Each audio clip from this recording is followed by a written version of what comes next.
Boa noite, meus irmãos. A graça e a paz de nosso Senhor Jesus. Amém.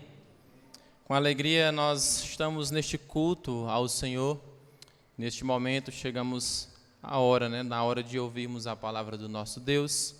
E vamos estar abrindo as Escrituras. Você pode deixar aberta no Salmo de número 24.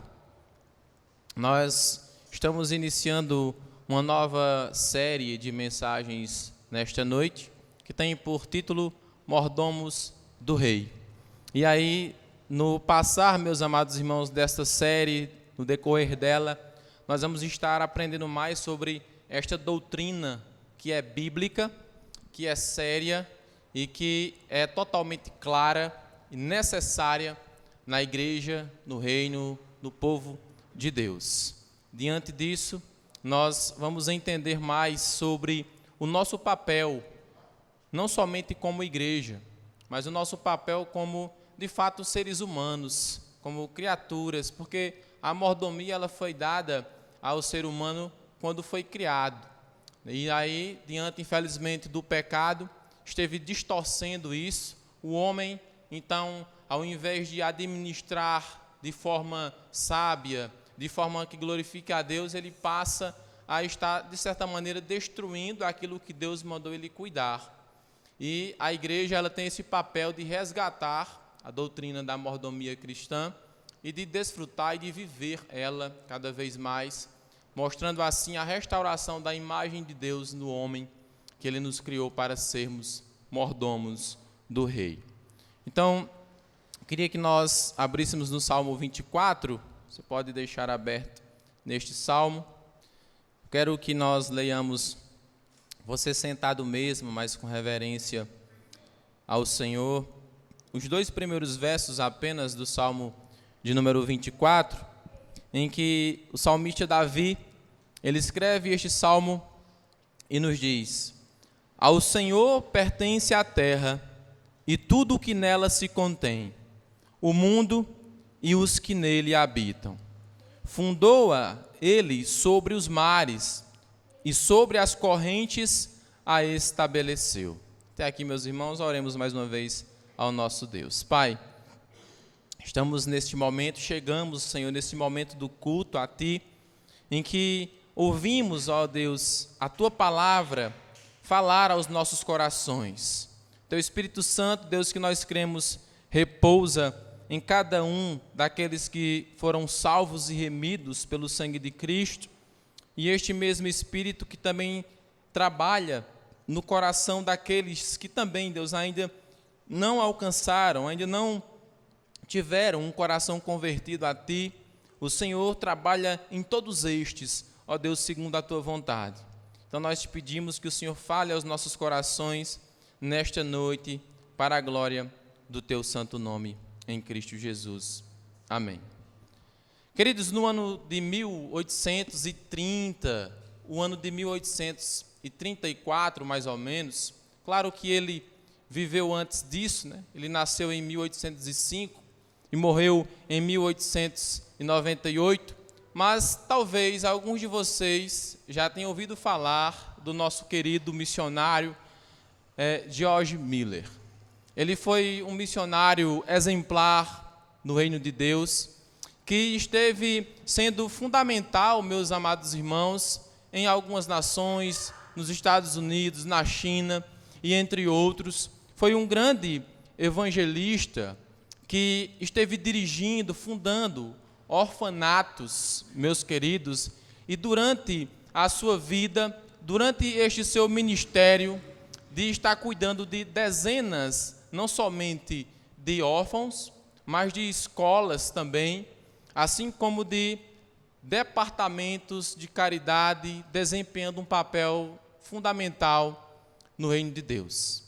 Este homem, ele começou com 200 órfãos em sua casa, aliás, com 30, mas dias depois ele esteve com 200 órfãos na sua casa, e aquela missão, aquele trabalho começou a ganhar um crescimento exponencial, meus queridos, e George Miller, ele chegou a cuidar durante o seu ministério de mais de 10 mil órfãos. Foi um trabalho extraordinário que ele fez. E este homem ele ficou muito conhecido pela sua dependência de Deus. E há uma certa frase que as pessoas, vendo George Miller cuidando desses órfãos, de maneira que ele não tinha algo certo para chegar até eles, financeiro, de alimentação, de diversas coisas, para chegar todo mês ali e cuidar destes órfãos. Todo dia, debaixo da oração, ele recebia recursos para cuidar destes órfãos. É uma bibliografia que eu indico vocês lerem, que vocês ficam, de certa maneira, de cabelo em pé, lendo a bibliografia deste homem. E as pessoas, vendo aquilo, perguntaram a ele: George, como é que você consegue ter uma responsabilidade como essa? Como é que você consegue lidar com tudo isso sem ter um centavo no bolso? Ele não tinha. E ele disse às pessoas: olha, esses recursos que chegam até mim não são meus. Estes recursos, eu sou apenas um mordomo administrando aquilo que pertence a Deus.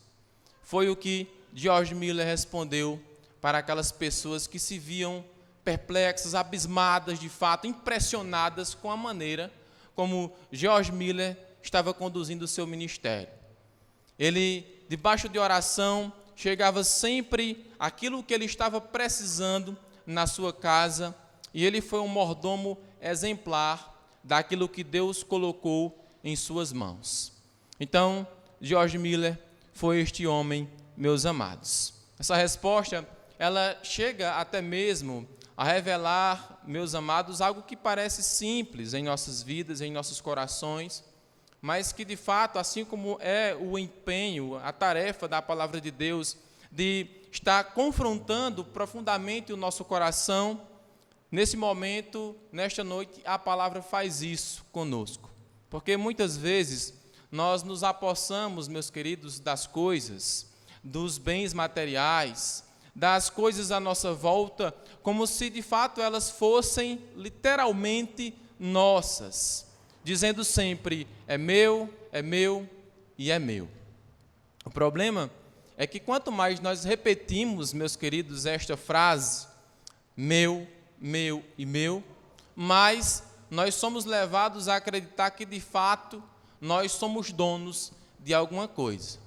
E esta doutrina da mordomia vai nos mostrar que não, que nós não somos donos de fato dessas coisas, das propriedades. Nós olhamos para a cultura de hoje, nós olhamos para o mundo, meus amados irmãos, e observamos pessoas de fato idolatrando até mesmo propriedades, idolatrando bens materiais, idolatrando coisas que não são de fato suas. E nós também corremos este risco, meus queridos, porque o sucesso de uma pessoa, muitas vezes, costuma ser medido pela quantidade de coisas que ela consegue ter na vida. Muitos resumem sua vida no que elas têm. E nós não podemos fazer isso. Nós não podemos chegar a este ponto. E é aqui que a Bíblia, a palavra de Deus, ela entra e faz, de fato, desfaz essa ilusão. Logo no primeiro verso do Salmo 24, este salmo que nós acabamos de ler, que Davi diz: ao Senhor pertence a terra e tudo o que nela se contém, o mundo e os que nele habitam. A palavra é muito clara. Então, diante disso, é possível, meus amados, nós sermos um bom mordomo, enquanto ainda nós pensamos que somos proprietários. Será? Será se isso é possível? Sermos bons mordomos, enquanto nós acreditamos que somos proprietários de alguma coisa? Então essa é uma das verdades que eu quero que nós estejamos ouvindo da palavra de Deus esta noite. Esta é o que nós vamos ver, isto é o que nós vamos ver no decorrer desta série de mensagens que nós estamos iniciando hoje, Então, durante as próprias semanas, nós vamos estar vendo sobre o tempo, a administração do tempo, a administração dos nossos talentos, a administração dos nossos recursos e a administração dos nossos serviços. Tudo isso e muito mais envolve a nossa vida. Tudo o que nós fazemos no cotidiano, aquilo que nós praticamos, que chega às nossas mãos, é o Senhor que encaminha até nós, não como nós sendo dono disso, mas é dele e nós somos apenas mordomos. E a pergunta que nós, meus amados irmãos, vamos nos fazer esta noite, para irmos respondendo no decorrer desta exposição, é: se Deus é o dono de tudo, qual é o nosso papel no reino de Deus? Vamos meditar nesta pergunta, nesta noite, olhando para este versículo que nós acabamos de ler da palavra do nosso Deus. Então, meus queridos, este Salmo 24, que nós estivemos lendo, aliás, os primeiros versos, mas ainda assim vamos ler até o versículo 10, no decorrer da mensagem. E este Salmo, ele se encontra, no livro de Salmos, um livro poético, um livro que abrange aproximadamente 1000 anos da história de Israel. Então, nós observamos muitos salmos de Davi, nós observamos muitos salmos de outros autores, de outros personagens bíblicos, e ele tem também por nome de Saltério. Você está com a sua Bíblia aberta, você está ouvindo a palavra de Deus em um salmo, em um livro que é o livro de orações e o inário de Israel. Eles têm este livro, de fato, como seu inário, que é subdividido, poderíamos dizer assim, em 5 livros, o livro dos Salmos, e do capítulo 1 ao capítulo 41 nós temos o primeiro livro, que são as orações de Davi. Então, este Salmo 24, ele está justamente neste primeiro livro aqui, e muitos estudiosos, meus amados, analisando este Salmo, entendem que ele era utilizado em algumas ocasiões especiais e litúrgicas também. Quando Davi, ele chegava da guerra, ele vinha com o seu povo em procissão, inclusive com a Arca da Aliança, este salmo ele era utilizado então para ser entoado neste momento, em que Davi retornava das guerras, diante da vitória que Deus concedia ao seu povo. Então nele nós vemos muito claramente sendo proclamado. Se nós continuarmos lendo a partir do versículo 3, ele diz: quem subirá ao monte do Senhor? Quem há de permanecer no seu santo lugar? O que é limpo de mãos e puro de coração, que não entrega a sua alma à falsidade e nem jura dolosamente. Este obterá do Senhor a bênção e a justiça do Deus da salvação. Tal é a geração dos que buscam a face do Deus de Jacó. E ele continua do versículo 7, levantai, ó portas, as vossas cabeças, levantai vós, ó portais eternos, para que entre o Rei da Glória. Quem é o Rei da Glória? O Senhor forte e poderoso, o Senhor poderoso nas batalhas. Levantai, ó portas, as vossas cabeças, levantai vós, ó portais eternos, para que entre o Rei da Glória. Quem é esse Rei da Glória? O Senhor dos exércitos, ele é o Rei da Glória. Então, além de dizer que Deus é criador de todas as coisas, do versículo 3 ao versículo 6, ele diz que Deus é um Deus santo. Quem subirá ao monte do Senhor?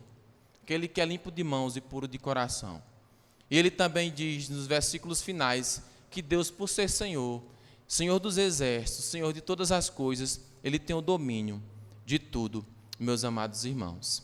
Portanto, este salmo ele possui este caráter profundamente litúrgico, conduzindo o povo à adoração, enquanto é proclamado a majestade do Senhor, meus queridos. Então, nós percebemos isso, essa sequência que é bem construída por Davi, que reconhece muito bem que do Senhor é a terra e tudo o que nela há. Tudo o que se contém neste mundo pertence a Deus. Então, em outras palavras, o Salmo ele nos guia diante daquele que criou todas as coisas e que governa todas as coisas, meus amados irmãos. Então, a primeira coisa, quando lemos nos versículos 1 e 2, versículo 1 especificamente, é que Deus, ele é proprietário de tudo, de fato. O versículo 1 diz novamente: ao Senhor pertence a terra e tudo o que nela se contém, o mundo e os que nele habitam. Essa repetição serve para fortalecer, para não deixar dúvidas de que, de fato, não somente a terra pertence ao Senhor, mas tudo o que se contém nela pertence a Deus. Neste salmo, Davi ele começa fazendo esta declaração bela, que deveria transformar completamente, meus queridos, a maneira como os israelitas e também como nós enxergamos a vida. Quando sabemos quem de fato, a quem pertence e quem controla todas as coisas, há descanso nos nossos corações.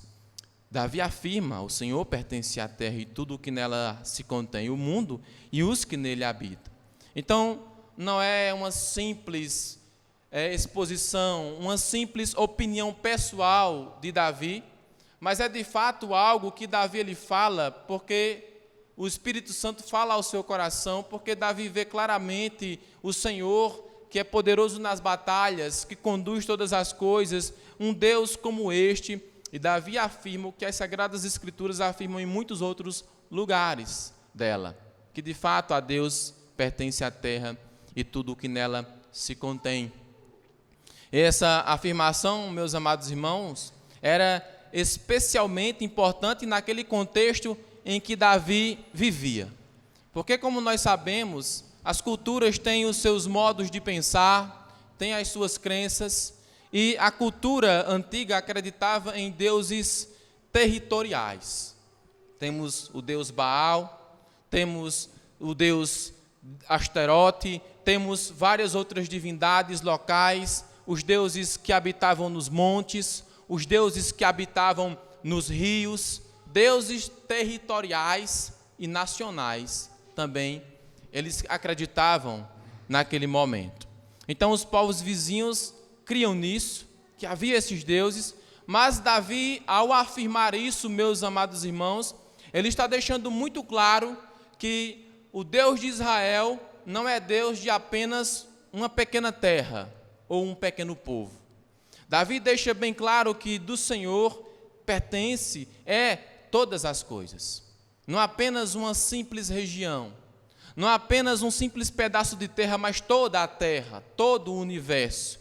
Ele não governa apenas Jerusalém, ele não governa apenas Sião, ele não governa apenas o povo na terra de Canaã.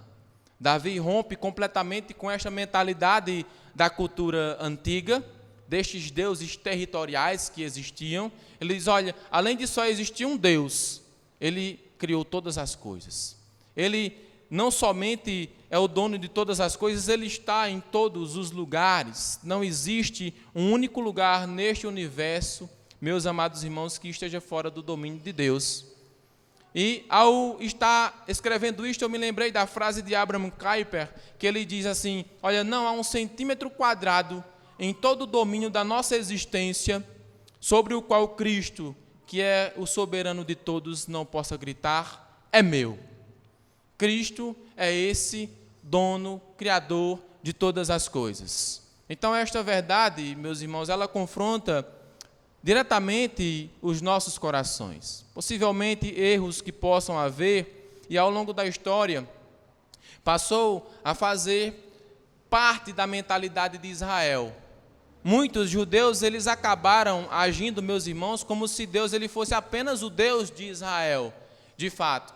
É tanto que eles não permitem, não aceitam que Deus seja tido como Deus de outras nações, como por exemplo dos samaritanos, que foram excluídos ao longo do tempo. Séculos antes de Cristo, no entanto, Davi, por meio deste salmo e de tantas outras partes da Escritura, já deixava muito claro que ao Senhor pertence a terra e tudo o que nela se contém. Como observou também Charles Spurgeon, meus amados irmãos, ele disse que Deus ele não era apenas o Deus dos judeus.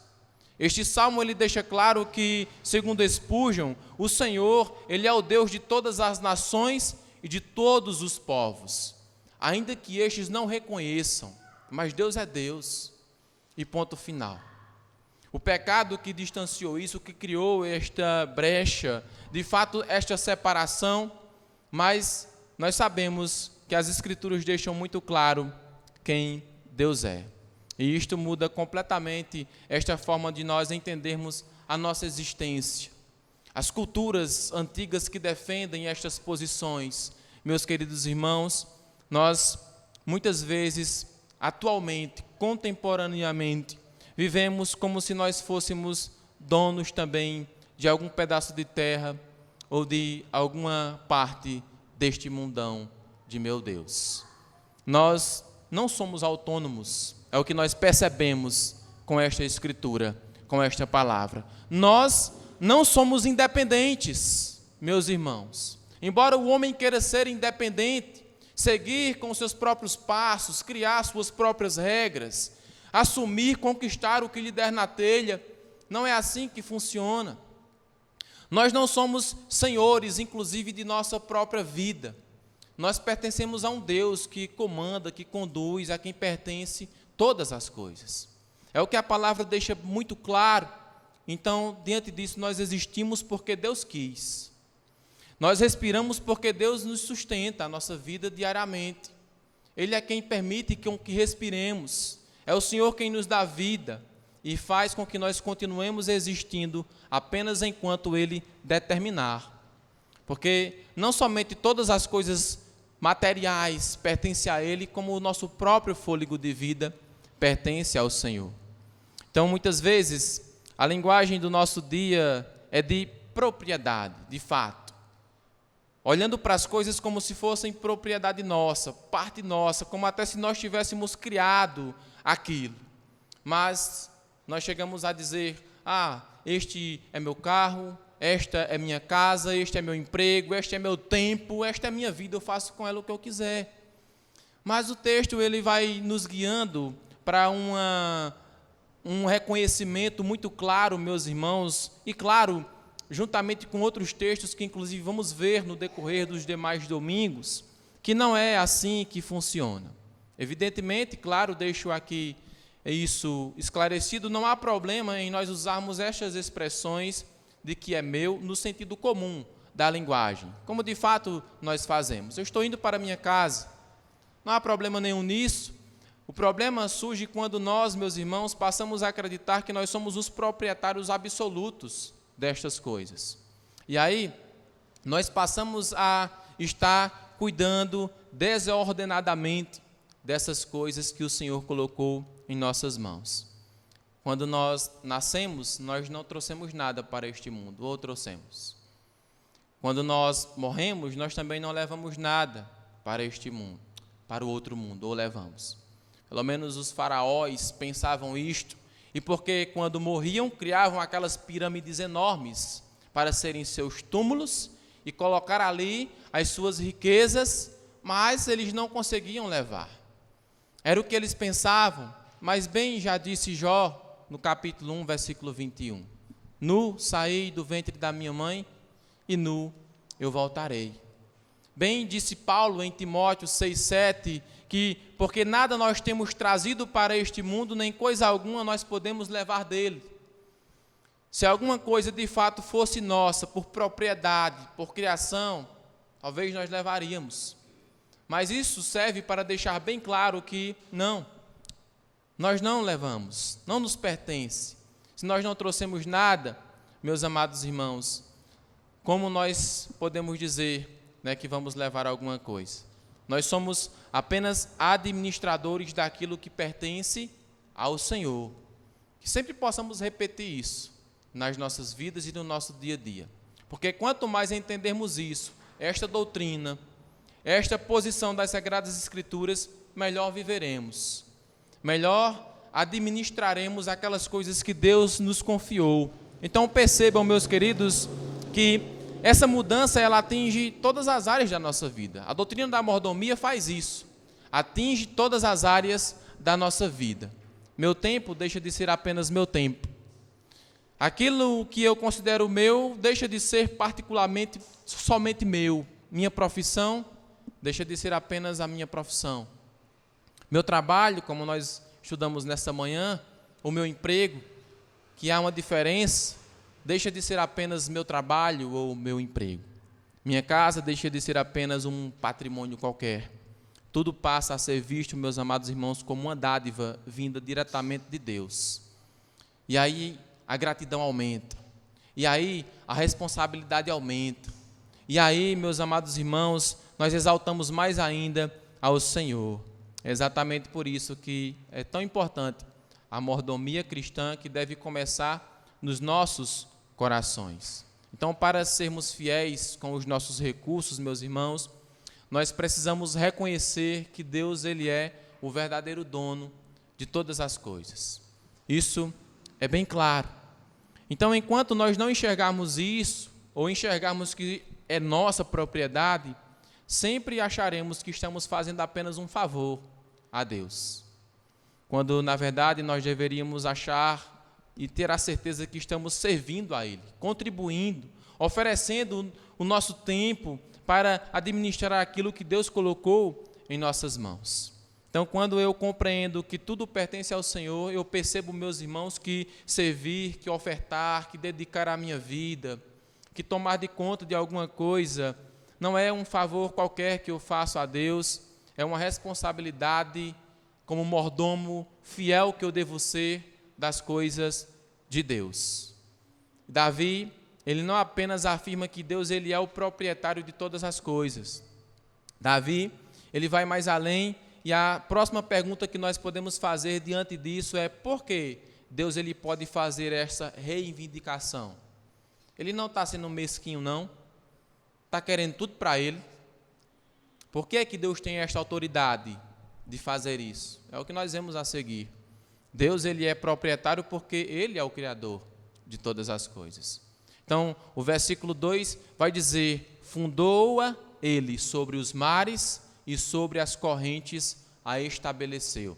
Novamente, uma linguagem cultural surge do texto aqui, uma crença, meus amados irmãos, da antiguidade, porque depois de afirmar que tudo pertence ao Senhor, Davi, ele faz questão de explicar o porquê no versículo 2.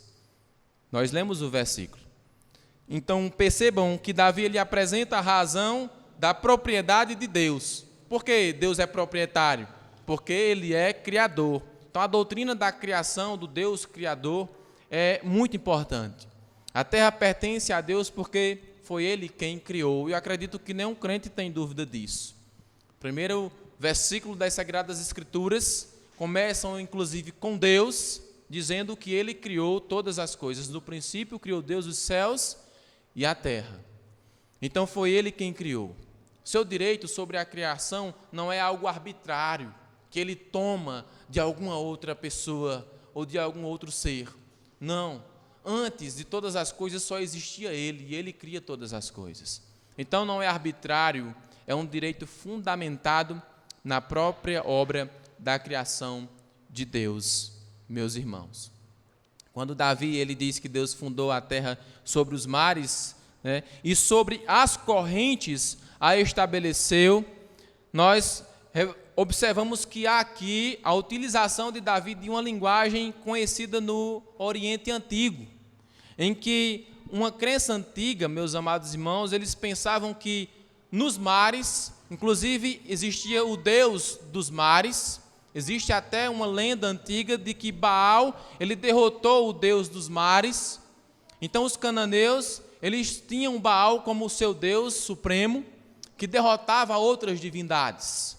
Então, os mares, para a crença do Oriente Antigo, eles acreditavam que lá no mar era onde habitava todo tipo de mal, todo tipo de coisa ruim. Eles acreditavam que ali estava o caos, a instabilidade, as ameaças. E por isso que eles temiam tanto o mar. É por isso que quando Jesus Cristo está no barco, no mar da Galileia, naquela tempestade terrível, que ele diz: vento, cala-te, mar, acalma-te. Os discípulos, eles ficam surpresos e dizem: quem é este que até os ventos e os mares lhe obedecem? Quem é este que comanda os outros deuses? Em outra linguagem, eles poderiam estar dizendo isso. Então, observem que Davi ele vai declarar que foi justamente sobre estas águas, que foram criadas por ele, inclusive, que ele estabeleceu a terra. Então, Deus tem autoridade sobre estes mares. É o que Davi vai deixar muito claro aqui, meus irmãos. O que para o homem representa desordem e medo, para Deus está completamente debaixo do seu domínio. Os homens acreditavam que o mar era um lugar de desordem, de medo, de pavor, de caos. Mas Davi deixa claro que a Deus pertence todas as coisas. Ele funda a terra sobre as águas e sobre as correntes, e é Ele quem comanda todas as coisas.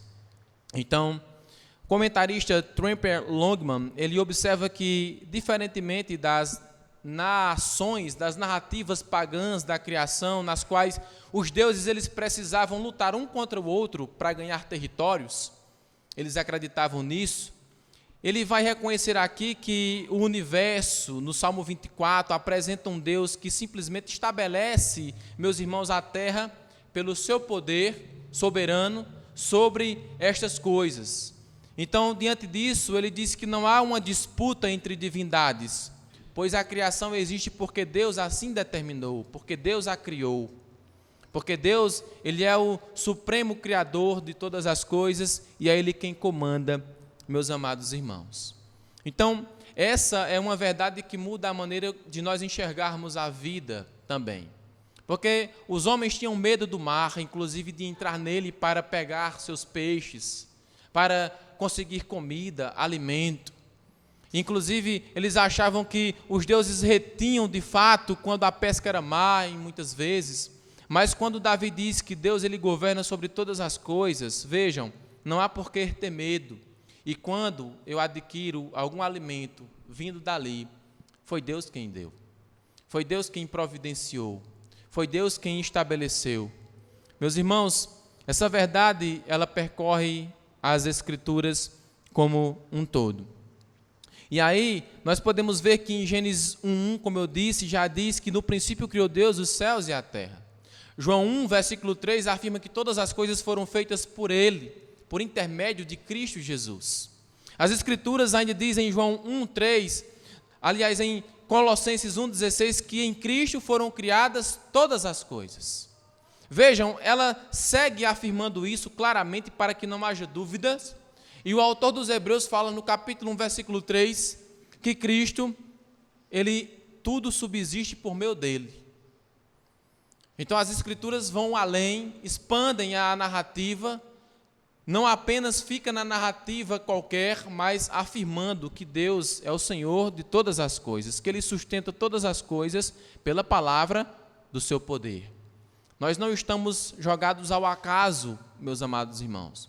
Nós fazemos parte de uma criação que tem um Deus soberano, supremo, que governa sobre ela, que nos criou, inclusive, para sermos os mordomos dessa criação.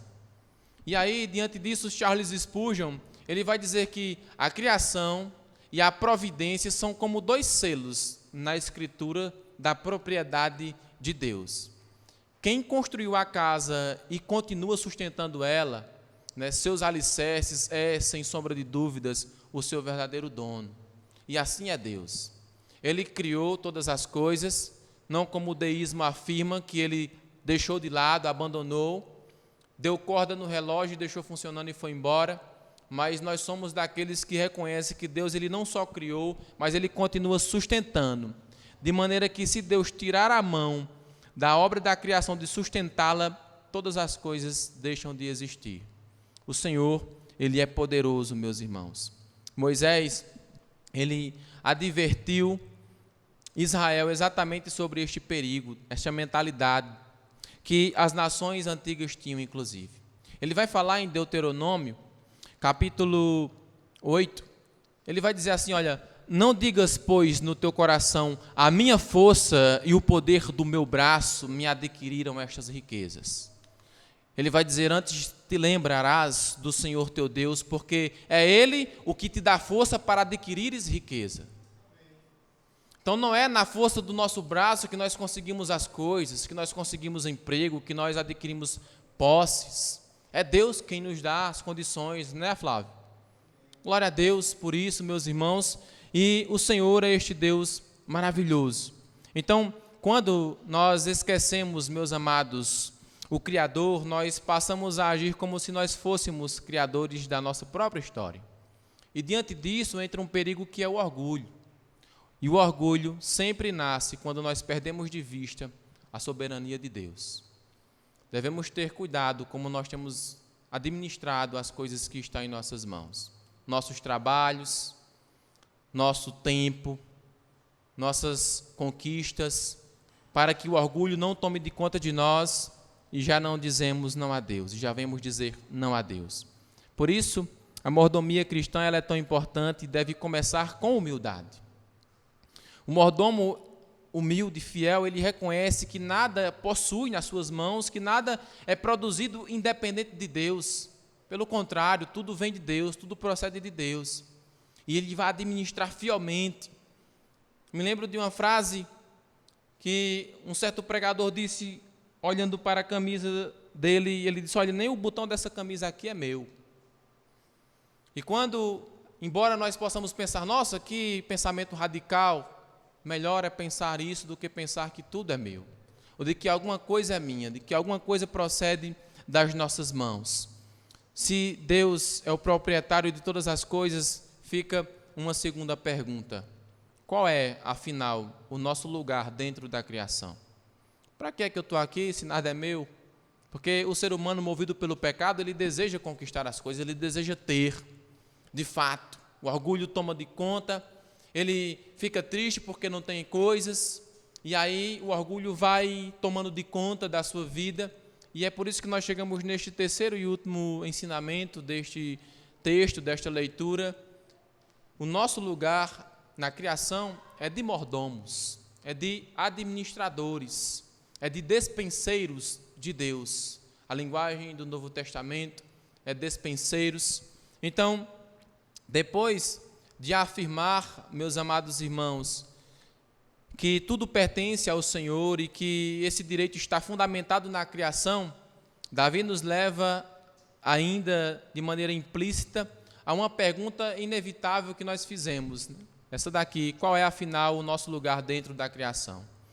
Então, quando nós afirmamos que o nosso lugar dentro da criação, de acordo com a afirmação bíblica, é que nós somos mordomos e não proprietários.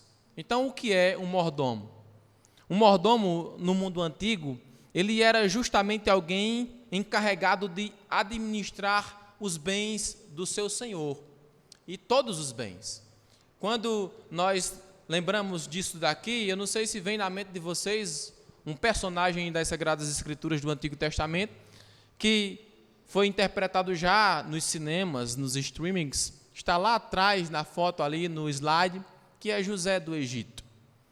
José do Egito, ele é um exemplo de um mordomo, de um administrador. Ele administra 3 coisas ao longo do seu ministério, do seu chamado. Quando ele é vendido para o Egito, nós sabemos que o primeiro lugar onde ele vai parar é na casa de Potifar. E Potifar, por Deus estar com José, coloca ele sobre todas as suas posses. Todas as coisas, todos os seus bens, José está administrando. Ele é um mordomo. Depois, por injustiça, José ele vai parar na prisão. Da mesma forma, José ele se torna, de certa maneira, administrador da prisão. Deus, por estar com José, depois José ele vai para uma posição agora sim mais elevada, e ele se torna o administrador do Egito. O governador, aquele que vai estar administrando todas as coisas. Então, observem que as Escrituras apontam para este significado de nós administrarmos. Então, quem é o nosso Senhor? Deus. Aqui chega no princípio da vice-regência, como nós chamamos na teologia, ou vice-gerência, ou vice-regência. Deus, quando cria Adão e Eva, coloca-os no jardim do Éden, ele está colocando eles como administradores, para que eles possam estar cuidando, né? Ele dá ordem a eles no princípio de todas as coisas, para que estejam cuidando, cultivando o jardim e guardando, né? ele envia eles para tomar de conta desta maneira. Então, isso é a doutrina da vice-regência ou gerência. Nós somos estas pessoas, meus amados irmãos. O jardim, ele continuava sendo de Deus. Adão e Eva eram apenas administradores. E nós também somos apenas administradores daquilo que Deus ele coloca em nossas mãos. Queridos, essa mesma verdade, ela aparece em diversas parábolas de Jesus, e uma delas é a doutrina dos talentos. Aliás, a doutrina não, a parábola dos talentos. Se vocês se lembrarem bem, e se quiserem abrir aí nas escrituras de vocês, em Mateus 25, versículo 14 ao 30, vocês vão observar que esta passagem vai falar da parábola dos talentos. E Jesus, ele contando esta parábola, ele vai dizer que o Senhor entrega aos servos determinados talentos, determinada quantia, para eles administrarem, e então ele se ausenta por algum tempo e depois volta. E quando este homem volta, ele pede contas aos administradores, a quem ele deixou as suas posses. No fim das contas, meus amados irmãos, os talentos nunca pertenceram aos servos e nunca pertencem a nós.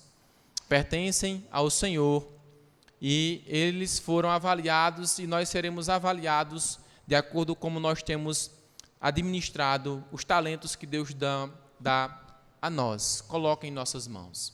Seus dons, seus tempos, seus recursos, tudo aquilo que está sobre o seu controle de determinada maneira, foi Deus que colocou em suas mãos para você administrar corretamente, e Ele vai pedir contas a você de como você utilizou o tempo para seguir bem na vida, para cultuá-lo, para fazer tantas outras coisas, de como você administrou o seu dinheiro, de como você trabalhou, de como você operou.